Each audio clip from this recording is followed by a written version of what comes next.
Broad-based bounce back in the market with the Nifty gaining around 0.5%. Banks and metal stocks lead the rally. PSU see a big surge. The mid-cap index is relatively outperforming. IndusInd Bank reports in-line numbers, but a rise in slippages puts pressure on the stock. HUL trades flat ahead of earnings as the street braces for lackluster top-line growth. All eyes now on Reliance ahead of numbers, with analysts expecting Jio and the retail business to make up for the weakness in the O2C and in the third quarter. Dixon Tech falls as the Directorate of Revenue Intelligence conducts searches at the company's unit. Metro Brands slips after a weak show in Q3. Aarti Industries and Deepak Nitrite rally in trade after MK sounds a bullish note on the stocks.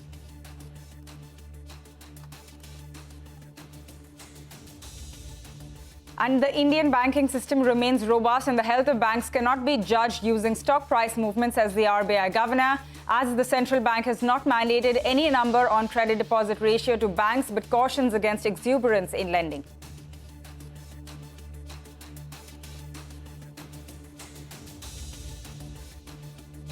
Good afternoon and welcome to Business Lunch. I'm Pavitra Parekh. Those are the top headlines that we have for you this afternoon. It is a relief to see the market come back today, and it's quite a broad-based kind of move that you're seeing. So right now on the index, we're almost 150 points in the green, so 0.7% higher over there. You have good force seen in the banks, in the mid-cap, small caps. Take a look at the mid and small cap indices, both of those gaining over 1%, 510 points on the mid-cap index, and that is why you have such a positive advance decline ratio as well, almost 3:1 on the advanced decline. So that's looking very good. You know, even for the banks right now, it's holding up, around 0.5% in the green. It has come off quite a bit from the highs of the day, as you're seeing a lot of the, larger private banks pull back. You still have names like ICICI, Axis, which are in the red. But on the other hand, there are names like HDFC, for example, has moved back into the red. You have Kotak back in the red. SBI, that big PSU, that is just about holding in the green right now. So there is definitely a little bit of sell-off that has come through in the banks, but it's still holding a lot better than the last 2 days. What's doing well, you have Bharti Airtel. That one is the biggest gainer on the Nifty. But apart from that, it's all of the PSUs once again coming back. So Coal India, Power Grid, NTPC, ONGC, all of these doing quite well in trade. There you have it on your screen right now. I also want to point out from the broader markets, some of those stocks where you've seen a lot of momentum. So the railway stocks, RVNL, IRFC, just take a look at what the 1 week move has been for these ones. They're continuing to gain today, 8 to 10% today. But RVNL, for example, is up 38% this week. You have a 14% move on IRCON. IRFC is up 40%. So big move seen over there as well. Then you have names like Aarti, Deepak, so a lot of action in the broader markets. What's not doing so well, you have Reliance a little bit muted ahead of numbers, so we'll see how that plays out. And then some stocks in news like Dixon, Z, all of those seeing some cuts as well. So it's a very active market that we have on our hands. Let's kickstart the show by talking about some stocks which are on the move. First up, IndusInd Bank is one of the top losers on the Nifty following the third quarter earnings. So Abhishek is here to explain what has disappointed the street this time around. Abhishek, is it that big slippage number? To begin with, the disappointment is largely looks like to be on the slippages front, which have actually increased quarter on quarter on account of floods in Tamil Nadu and other books as well. So what's worked in IndusInd Bank results is that the net interest margin that has remained same for last 3 quarters in a row at 4.29%, and perhaps one of the rare bank which has seen net interest margin remaining stable in this quarter as well. 12 quarters of operating profit growth that you are seeing both YOY and sequentially as well. This time it has come in at 8.6% YOY and about 3.1% sequentially. Return ratios of ROA is the best in last 17 quarters, coming in at 1.93%, and ROE is the best in last 16 quarters, coming in at close to 15.5%. RWA to advances ratio, that's also declined massively to 113.3% when compared to 118.2% YOY, but it's increased a bit on a sequential basis from 111.1%. On the flip side, slippages have increased.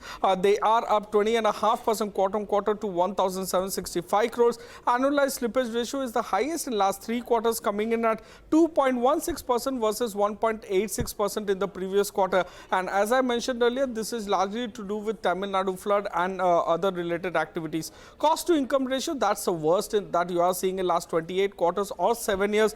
It's now close to 48% versus 47.3% in the previous quarter and about 43.9% in the same quarter last year. In terms of the P&L performance, both the NI and PAT is a beat on our poll.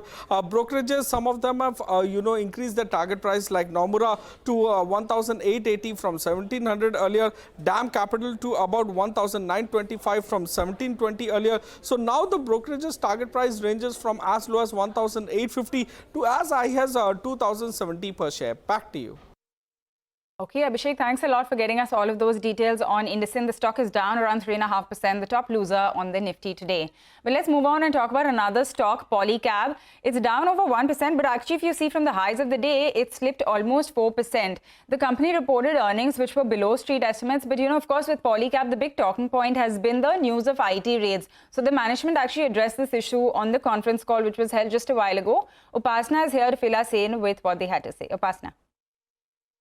Well, Polycab India recently hosted its Q3 FY24 earning conference call, and here are some of the important highlights. On the IT department raid, the company says that the company has fully cooperated for the search operations conducted by the IT department in December 23, and the operations currently are running smoothly. They have not received any communication from the IT department about the outcome of the search, is what the company has highlighted. And in terms of impact of sales of these news of IT department search, the company has said that it will be difficult to quantify the effect on the sales due to this. Now, coming to the guidance of the company is guiding for a volume growth of almost 20% plus for domestic wires and cables segment. Now, coming to the advertisement and promotion spends, the company is guiding a range of almost 3 to 5% of B2C top line. Company is also guiding an EBITDA margin between 12 to 14% for the upcoming quarters, and company has also raised its capex guidance to 1,900 crores in FY24 and to 600 and 700 crores in FY25. Now, on the export side of the business, the company says that the export sales were impacted due to Red Sea issue, which led to the increase in the delivery timeline, and company expects strong performance from the international business Q4 FY24 onwards. In wires and cable segment, the company is saying that it expects a strong performance and appears that the coming quarters will be a robust demand is here to come. Wire growth was soft on YoY basis due to rise in prices, and the company anticipates the demand for wire segments will also improve in the coming months. The capacity utilization in wire and cable segment is currently at 70 to 75%. Now, coming towards the company's FMEG segment, the company says that it has reported a muted growth mainly because of the weak consumer demand. And in the lighting segment, pricing correction took place almost about 5 to 6% in the quarter. FMEG was and FMEG will continue to remain the focus area for the company, is what they have guided.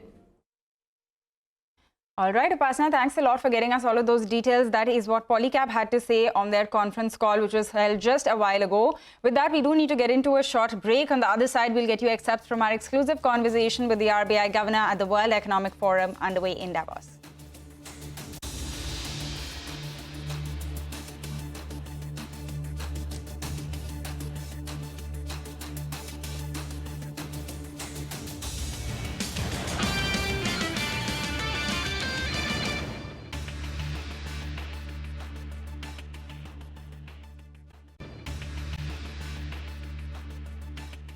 Welcome back. You're still tuned into Business Lunch. Let's get you a word from the RBI Governor Shaktikanta Das now. He hopes that fintech space will grow while protecting the interests of customers. Speaking to Shireen Vahan at the World Economic Forum in Davos, he adds that blockchain technology really needs to grow. So listen in to some of those comments. Let's talk about another emerging sector, and so that is the fintech sector, which has, of course, seen a accelerated growth trajectory over the last few years. What's your take there as far as regulation is concerned, SROs, and especially given the kind of explosive growth that we've seen? We have thought about this SRO, the self-regulatory organization, which will be an intermediary body between, and there could be more than one SROs. Whether we should have a single one or multiple ones, if multiple, then how many should be, is a part of a discussion paper which we have just uploaded, released last week with regard to, I think earlier this week, with regard to the, or was it last Friday, whatever, very recently on the SRO in the fintech sector. Correct. Our idea is that this self-regulatory body will have the fintech companies themselves as its members, and they will act as an interface between the Reserve Bank and the fintech companies, and certain amount of code of conduct, business ethics, and certain business practices, certain minor details can be left to the SRO to deal with under the overarching principle-based regulation which we will prescribe.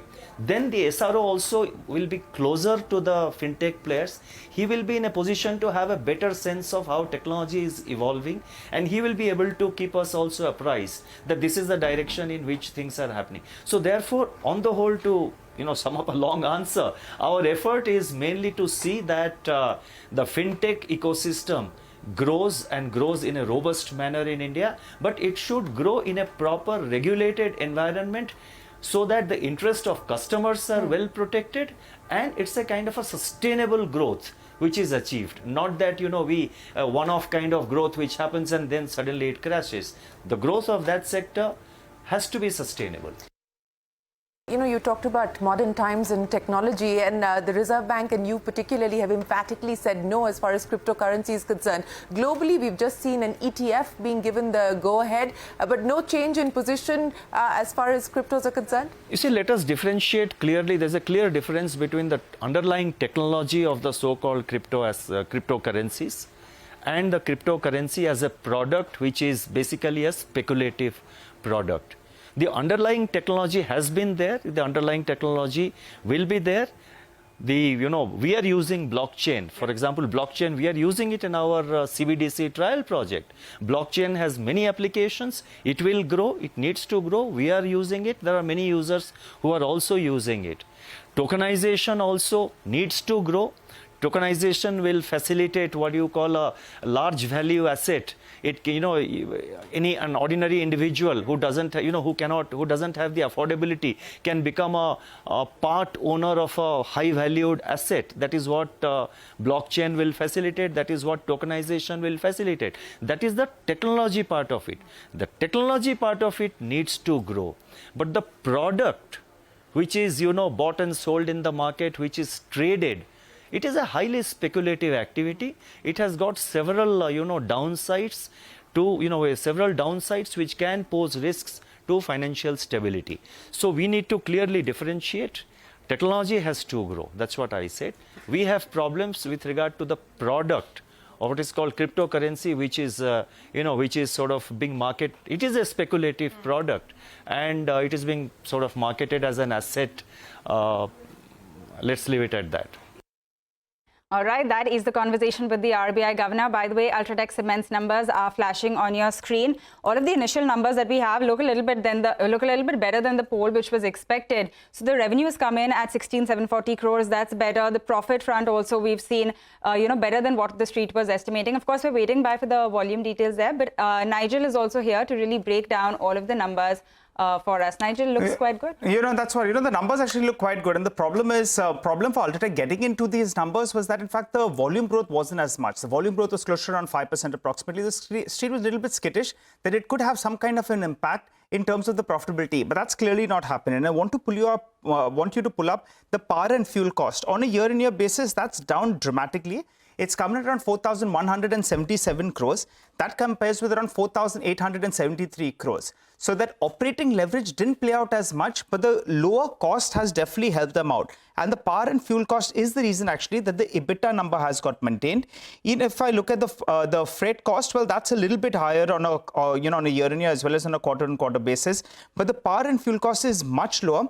And other expenditure as well is more or less flattish, though volumes were a little bit higher. So, I think the beat that has come in there, or the reason that the numbers are more or less in line on the profit aspect, on the EBITDA front, that's because of the lower power and fuel cost. So clearly, part of that benefit that we have been talking about in terms of lower coal cost as well as lower input cost, well, that's played. I'm just trying to pull out the debt number. They normally give that number lower down in that release. Just trying to pull that number out. So we have the financials that come up for our viewers on the screen. The capex, they have said, yes, they have acquired the Burnpur Cement. We already know that. The third phase of growth as well has started. So we'll just try to get in further details. But for the time being, Ronald joins us, the Associate Vice President who joins us on the phone line at Sher Khan by BNP Paribas. Hi, Ronald. I just pondered through those numbers. And some part of the street was a little bit nervous with regard to what will Ultratech deliver, because the volume growth isn't as much and we got used to better than expected volume growth. But it seems for them what's played in their favor is the lower power and fuel cost. Give us your first take. Yeah, good afternoon. Thank you for having me on the show. So volume numbers were already disclosed by Ultratech before the results itself. So it was expected around 5.5%. So they had already disclosed the volume numbers. And so the numbers, if we see, there is only a 1% beat. So more or less the numbers are exactly in line with the estimates. Like we had estimated around 1150 rupees EBITDA per ton, and blended EBITDA per ton has come around 1167. So we are seeing a marginal outperformance both on realization as well as cost front. So marginal bit on both fronts have led to a marginal bit on EBITDA per ton. So but overall we can say that the numbers were in line with the expectations. As you also mentioned, that power and fuel cost was a little bit lower. So yes, you are right. On a per ton basis, it's a little bit better than our expectation and lower than our expectation on the per ton basis. If we talk about the standalone operations net EBITDA, so it has come around 4427. So which was around 4900. So there is also marginal dip in net debt also, despite the company's expansion plans going on. So overall, to sum it up, the results are very good. And also the net debt figure coming down sequentially is also a good indication in terms of, ongoing capacity expansions. Okay. If we see, now currently we are seeing it during January month, the cement prices have a little bit corrected by rupees 10 per bag. And, that does happen during Q4 where, cement prices come down a bit to push overall volumes for Q4 numbers. But the expectation for the cement sector as a whole, we expect, volume numbers to remain strong in Q4. Although realization may dip sequentially, but operating leverage in terms of, lower power and fuel cost to continue, and which would help in terms of EBITDA per ton improving in Q4 also. If we talk about the value, Yeah, go ahead. So now if we come on to the valuation, now post the run-up in the stock and the cement space as a whole, currently the stock is trading at EV to EBITDA of about 15x. 15 times FY26 earnings, which is in line with its historical average. But whenever the cement industry goes for an improvement in operational profitability and expectation of positive surprise, this EV to EBITDA multiple tends to increase. Hence, we might increase our multiple to factor in a good outlook going ahead. Also, currently our price target is 10,500 with a buy rating on the stock. So we'll most probably maintain buy with a upwardly revised prices target. Got it. Thanks a lot, Ronald, for joining in and giving us all those details. Just want to give our viewers one more detail.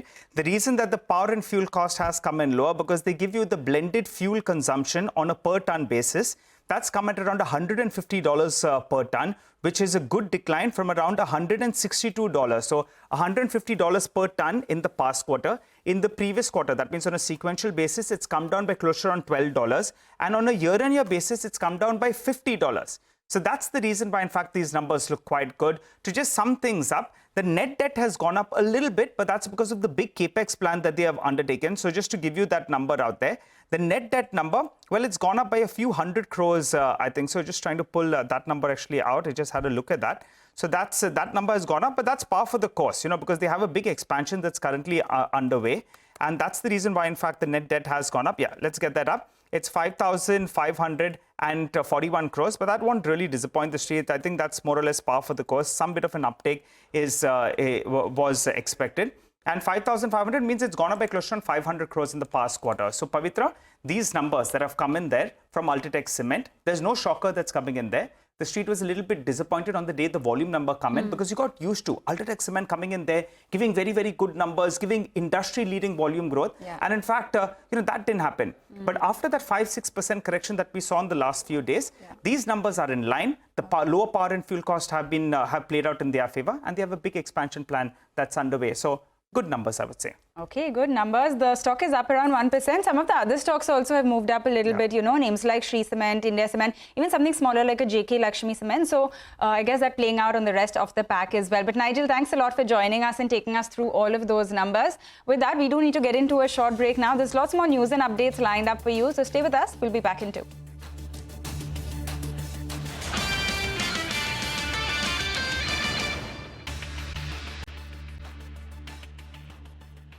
Welcome back. The Ram Temple consecration ceremony is just 2 days away now, and the rituals have started inside the complex and will continue till 21st of January. The idol of Lord Ram has been placed inside the sanctum of the temple. So Abhimanyu Sharma joins us now with more details on the preparations and the directives that have been issued by the government. Abhimanyu?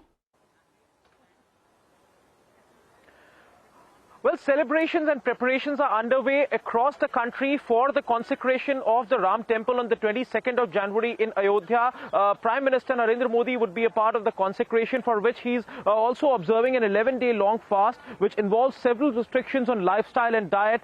Meanwhile, several states as well as the union government has issued several advisories. All central government offices as well as public sector banks will remain closed till 2:30 p.m. On the 22nd of January, when the consecration ceremony is going to take place. 11,000 people from across the world have been invited by the Temple Trust for the Ram Lalla Pran Pratishthan ceremony. Also, as many as 6 states till now have issued advisories for public holidays, as well as they have declared dry days and have banned the sale of meat and fish at several places. Namely, these states are Uttar Pradesh, Madhya Pradesh, Goa, Chhattisgarh, Haryana and Tripura. It remains to be seen whether other states are also going to follow suit. For now, private sector banks are stated to remain open on the 22nd of January, since there is no formal notification which has come out about their closure. All right, Abhimanyu, thanks a lot for getting us through, all of those details on where things really are with respect to the preparations and the directives. But we are going to wind down on the show on that note. Thanks for tuning in. We have Midcap Radar on the other side.